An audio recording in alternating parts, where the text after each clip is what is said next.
Assalamualaikum warahmatullahi wabarakatuh. Belakangan ini seruan boikot produk yang mendukung agresi Israel terhadap Palestina menjadi sorotan di media sosial. Hal ini dipicu lantaran jumlah korban meninggal di Palestina akibat serangan Israel terus meningkat. Ini yang mendorong munculnya seruan untuk memboikot produk-produk Israel, termasuk di Indonesia. Produk-produk dari Zionis Israel yang beredar di Indonesia cukup beragam. BDS, Boycott, Divestment, Sanctions, Movement merupakan pergerakan kebebasan, keadilan, dan kesetaraan untuk Palestina. Pergerakan ini telah menyusun daftar merek-merek produk Israel dalam berbagai bentuk. Beberapa merek yang termasuk dalam daftar tersebut sebagian terdapat di Indonesia, seperti Starbucks, McDonald's, Coca-Cola, dan lainnya. Tidak hanya produk makanan dan minuman, tetapi produk kecantikan, peralatan komunikasi, perlengkapan rumah tangga, serta merek pakaian dan sepatu juga diboikot. Meskipun beberapa pihak meragukan efektivitas boikot dalam menekan Israel dan menghentikan serangan ke Palestina, gerakan boikot ini dianggap sebagai bentuk solidaritas. Beberapa waktu lalu, anggota DPR RI Sudirman mendesak Indonesia untuk bersikap tegas dan mengajak masyarakat untuk memboikot semua produk Israel. Menurutnya ini merupakan langkah dalam mendukung jihad ekonomi melawan Zionis. Lantas, apa saja produk Israel yang diboikot? Berikut daftar produknya dilansir dari BDS Movement.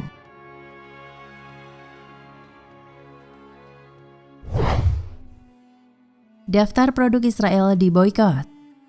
1. Ahava. Kosmetik Ahava memiliki tempat produksi di pemukiman ilegal Israel. 2. HP. HP atau Hewlett Packard membantu Israel dalam mengatasi pergerakan Palestina dengan menyediakan sistem ID biometrik. 3. Gather.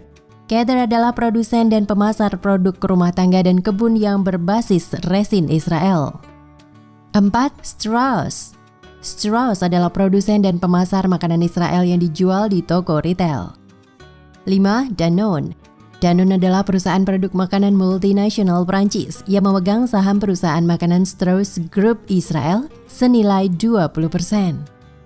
6. Tefal. Tefal adalah perusahaan makanan di Israel yang memasuk produk pengganti daging, termasuk filet, burger, schnitzel jagung, irisan daging ayam, nugget ayam sayuran, dan jagung vegan bites. 7. Osem.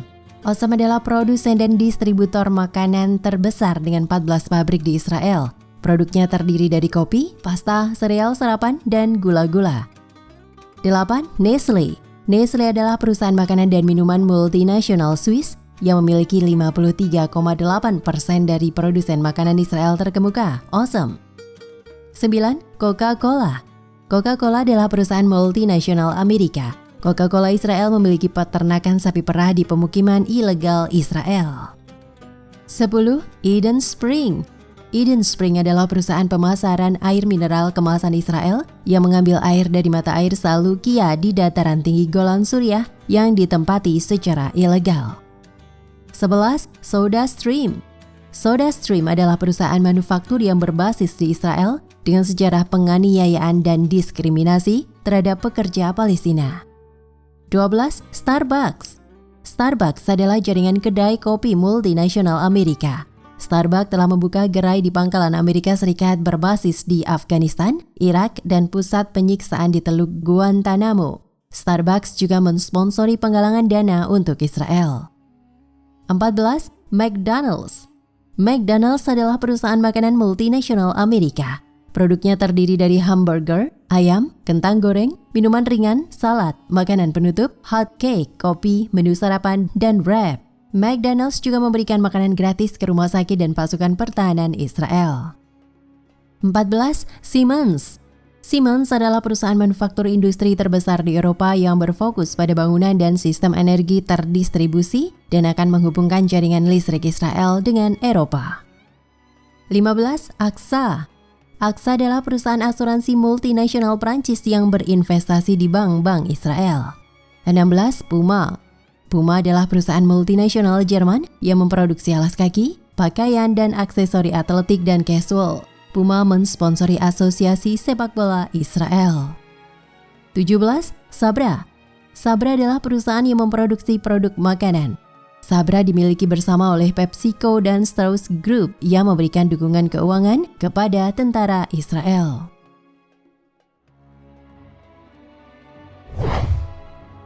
Startup Israel banyak diminati warga Republik Indonesia.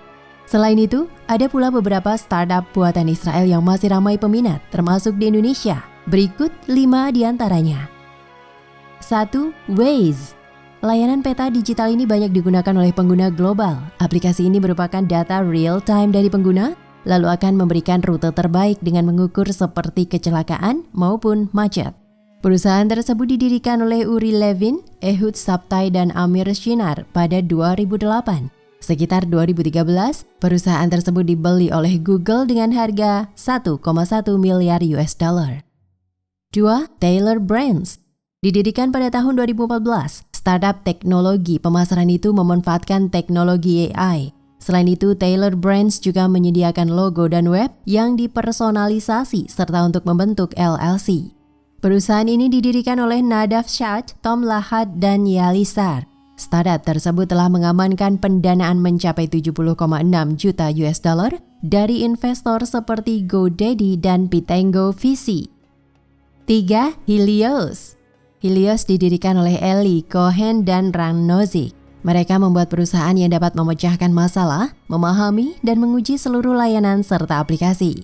Startup tersebut telah meraih pendanaan sebesar 5 juta US dollar. Beberapa investornya termasuk Antre Capital dan MED Ventures. 4. Firebolt. Startup ini berdiri pada tahun 2019 dan didirikan oleh Ariel Yarosevich, Eldad Farkash, dan Sar Bittner. Sejauh ini, Firebolt telah mendapatkan pendanaan 26 juta US dollar dan Alkeon Capital jadi salah satu investornya. Sebagai informasi, Firebolt telah mengembangkan data cloud untuk pengguna dapat menyederhanakan akses pada wawasan serta kemampuan analisanya. Selain itu, pengguna dapat menganalisa sub-second dan memanfaatkan teknologi komputasi serta penyimpanan yang dioptimalkan. 5. Jolt. Jolt berdiri pada tahun 2015 oleh Lior Frankel, Nadav Lesim, Nitzan Cohen-Arazi, dan Roy Doetz. Pendanaan yang telah didapatkan sebesar 23,3 juta US dollar dari investor termasuk Balderton Capital, Octopus Ventures, Upwest, serta Hillspan Capital. Beberapa lulusan program dari startup EdTech ini bekerja di Uber, Netflix, Shopify, Spotify, Facebook, dan YouTube.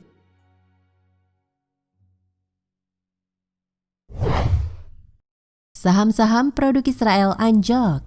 Kampanye boikot perusahaan-perusahaan yang mendukung Israel telah berdampak negatif pada harga saham beberapa korporasi besar di Bursa Amerika Serikat.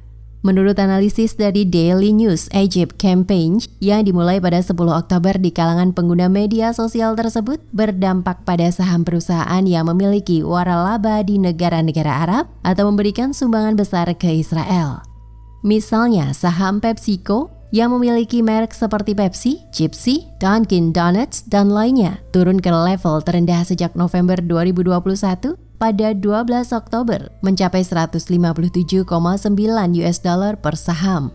Pepsi diperdagangkan pada harga 164,3 US dollar per saham pada 10 Oktober, hari pertama boikot. Sahamnya sedikit pulih dan ditutup pada 164,87 US dollar per saham kemarin, Rabu 1 November 2023. Perusahaan lain yang sahamnya berfluktuasi adalah Walt Disney yang memiliki Disney Channel dan bisnis hiburan lainnya. Saham Walt Disney turun 0,59% pada 12 Oktober mencapai 83,1 US dollar per saham. Pada perdagangan kemarin pun, saham Disney kembali turun ke harga 1,07 US dollar per saham. Kemudian saham McDonald's telah jatuh ke level terendah sejak 27 Oktober 2023. Saham tersebut mencapai rekor terendah 245,5 US dollar per saham pada 12 Oktober dan terus menurun hingga sesi perdagangan Selasa. Saham McDonald's kemudian menunjukkan beberapa tanda pemulihan dan ditutup pada 261,97 US dollar per saham pada Rabu kemarin. Penurunan ini terjadi meski McDonald's menyatakan bahwa waralabanya di negara-negara Arab tidak ada hubungannya dengan perusahaan induk yang mendukung Israel. Saham Starbucks juga terkena dampak kampanye boikot, namun tidak sebesar perusahaan lain. Saham Starbucks turun menjadi 91,4 US dollar per saham pada 12 Oktober, yang merupakan harga terendah sejak boikot dimulai. Namun saham Starbucks kemudian naik menjadi 94 US dollar per saham pada 19 Oktober. Meski begitu, SBUX kembali ditutup melemah ke harga 91,35 US dollar per saham pada perdagangan Rabu. Saham Netflix juga mengalami volatilitas akibat kampanye boikot. Saham Netflix mencapai harga terendah sejak Mei 2023 pada 18 Oktober, mencapai 346,5 US dollar per saham. Mereka kemudian bangkit kembali ke 420,19 US dollar per saham pada akhir sesi perdagangan hari Rabu. Nah, pemirsa Ensiklopedia Al-Fatih, sampai di sini perjumpaan kita kali ini. Semoga menginspirasi.